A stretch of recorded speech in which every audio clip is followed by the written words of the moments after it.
Hello, everyone. This is Kathy McBreen of the Spectrem Group. I'd like to welcome you to our monthly Spectrem Investor Confidence Index webinar. And today we're also going to talk a little bit about our new study coming out about widows and divorcees. I'm going to turn it over now to George Walper, our president, to walk you through our monthly index. Thank you, Kathy. And hello, everyone.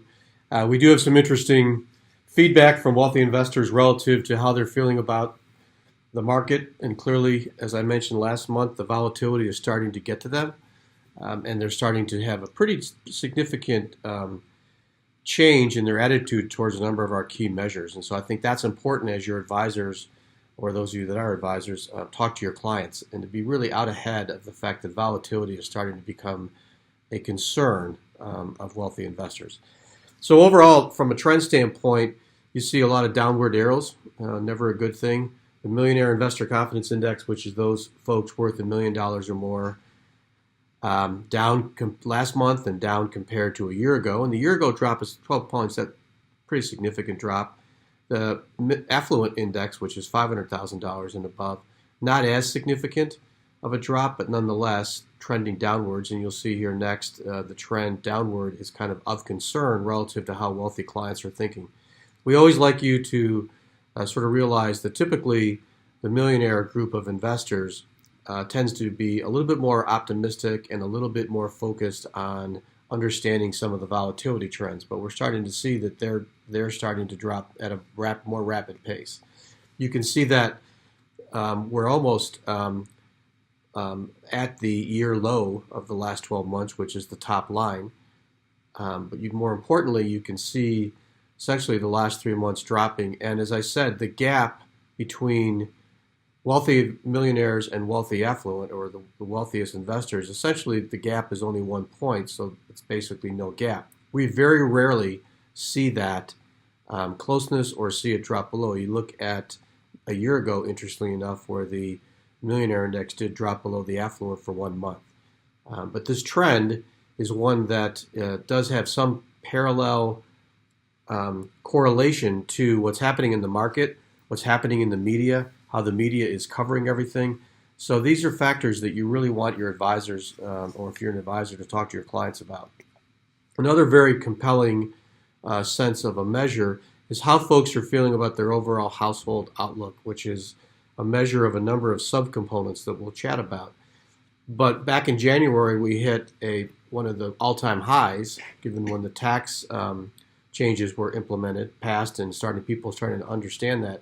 And subsequent to then, we've seen 3 straight months of pretty significant downward trend to where it is just a little bit higher than where it was last June and is below a year ago. So what's interesting about even a year ago, the market volatility has been significant, although last year the market pretty much was trending upward on a consistent basis. These components, in all cases, are trending downward. I'm not sure it was fair for us to put a green line for a no change for household income. But overall outlook is down 4.5 to last month and down 3 points from a year ago. Household income, how people were feeling about their general income, that's actually one of the few times this year it's been down. Same with outlook for the economy, which was a robust number earlier in the year. And then you start looking at household assets in terms of what that trend is. You see that dropping pretty significantly. What's the most significant change or action plan you want to take over the next 12 months to improve your own financial well-being? A question we ask on a rotating basis to wealthy investors. In this particular case, you see that still no changes is the largest, which is good that people are not overreacting. But in fact, the last few months, people are saying alter their investment strategies a little bit less than 3 months ago. The good news is, even though they're feeling concerned, their volatility is there, they're not quite as willing to jump on and make changes. So that's good. Not changing their spending. So some of these factors are a core fundamental belief that some of their concerns might not last that long, but nonetheless, it is something to think about in terms of your clients. We always like to look at different wealth segments. So here's that same type of question, looking at whether folks are retired or non-retired. You can see retired folks are beginning to, on a larger basis, thinking about altering investment strategy. Now, in their case, they may be not so much reacting to the equity markets being volatile, but reacting to an increase in interest rates, where this group is more focused on short-term investing or mid-term investing in income and retirement. And so they might be now thinking it's time to shift some of their focus on a little bit higher interest rates producing securities or investments. The same thing when we look at this, breaking the two wealth segments, it's pretty comparable. Not a big significant difference there between wealthy investors and affluent and millionaires. Their thoughts about specific investment categories or what they're looking at from an asset standpoint.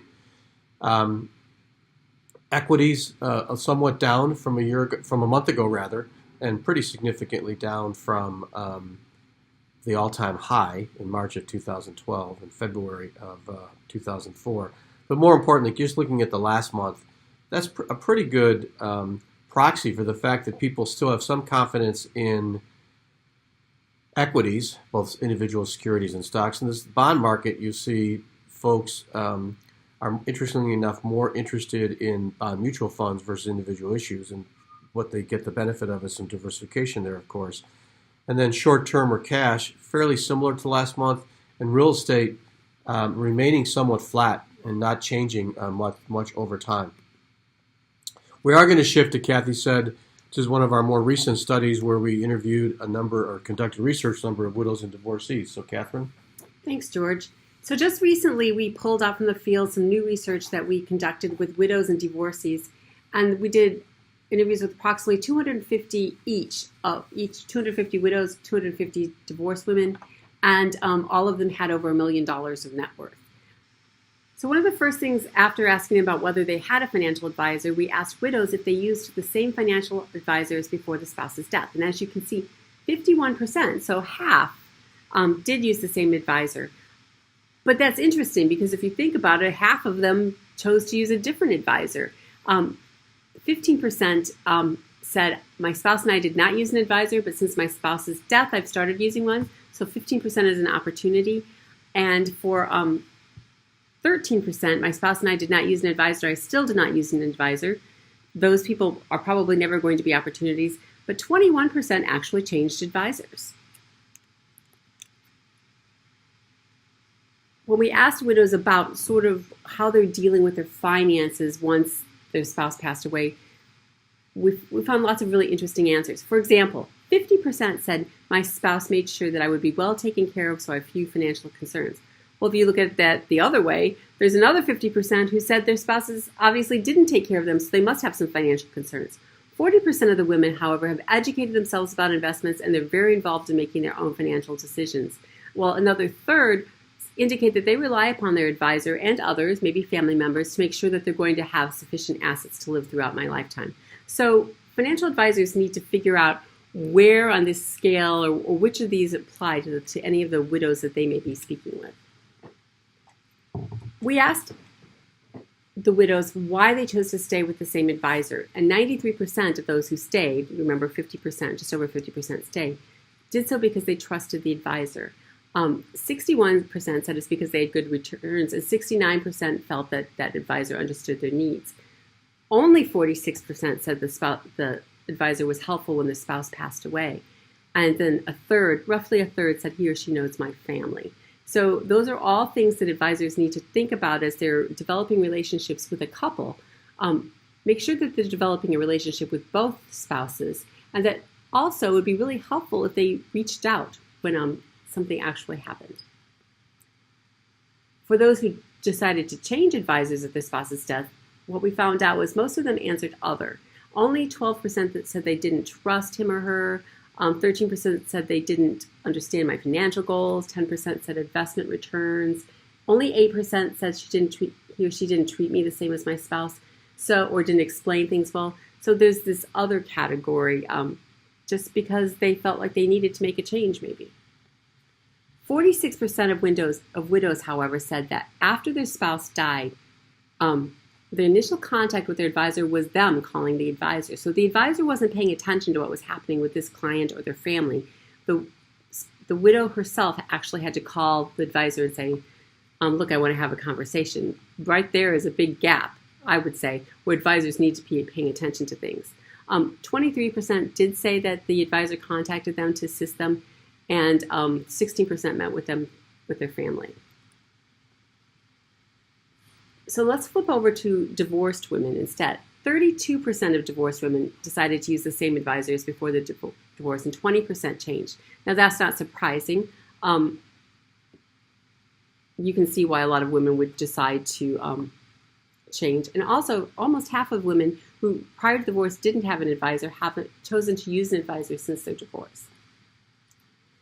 It's interesting to note that 31% of divorcees say that they're more financially secure now that they're divorced. Usually, you would suspect, usually with the widows, you find they're a little more nervous, but with the divorcees, a lot of times maybe their spouse wasn't the best of financial issues. 45% have indicated they've become more financially educated about investments since their divorce. 28% say they rely more upon the advisor than the past. So it's really interesting for advisors to figure out what's driving this woman, how financially knowledgeable is she, how much does she want to rely upon that particular advisor. So what is the primary reason that they changed advisors after the divorce? Well, 42%, this is very obvious, didn't want to use the same advisor as their spouse.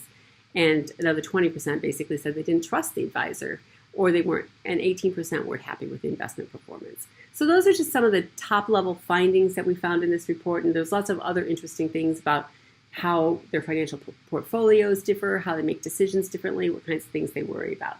So it's a great report, and I would encourage you to look into it.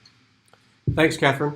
As you know, our index each month is released on the first business day and involved in a critical component in our High Net Worth Insights newsletter, which is geared towards advisors or anyone who touches a wealthy investor. Subscriptions are available. This particular month, we do a little bit more discussion about the relationships with advisors with widows and divorcees that Catherine talked about. We look at some of our millennial research recently.